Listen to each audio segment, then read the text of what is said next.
Đây là hai con sầm đực các bạn.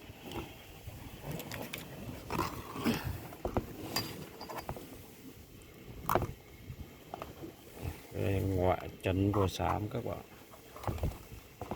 trấn xám.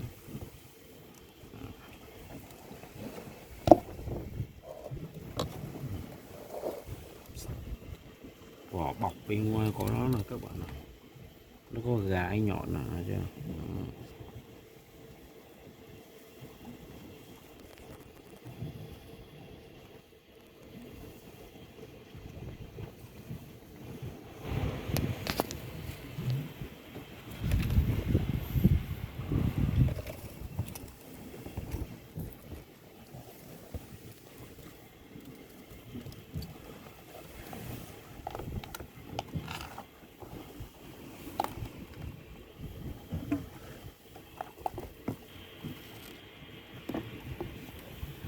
Có nó 10 cái trấn,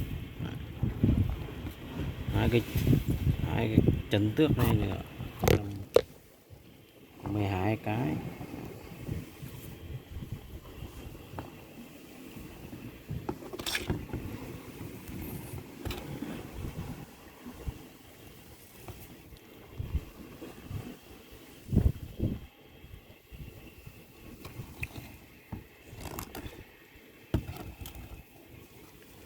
Rồi cho nó bo thí thử con nào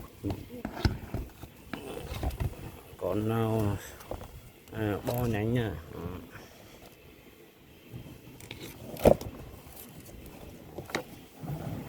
Đây, cho nó rủa ra.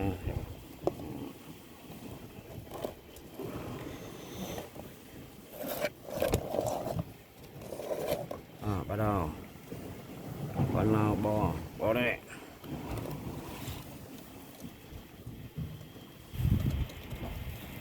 Đoạn này đang di chuyển đấy.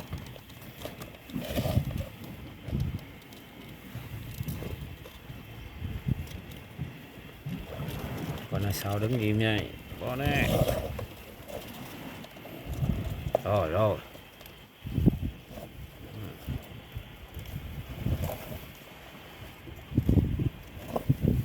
con sao đây là vượt mặt.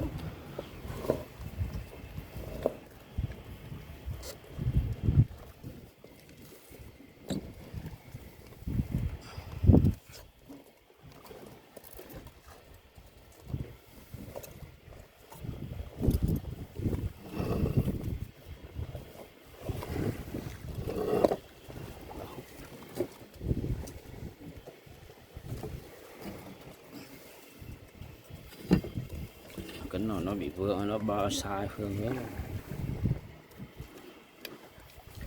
Quay đầu nữa.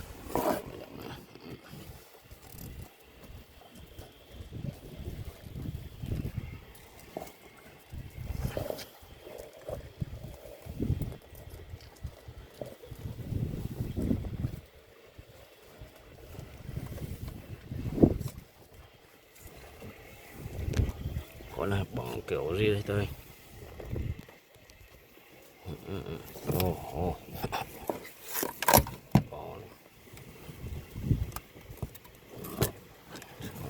Con này không có.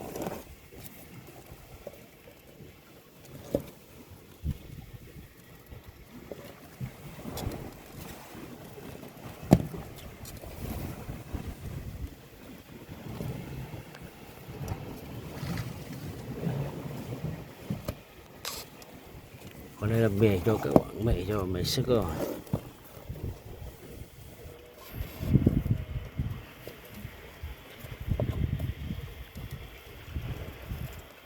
Con tay sắp phải đi cho này.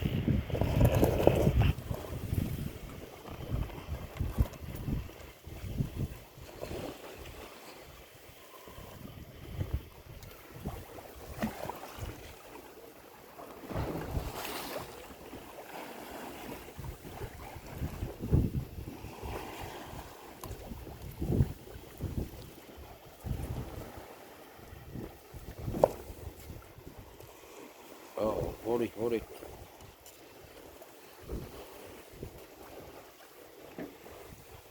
Con này đã nhất cho khỏe, con này vẫn đang còn sức khỏe. Con này yếu rồi.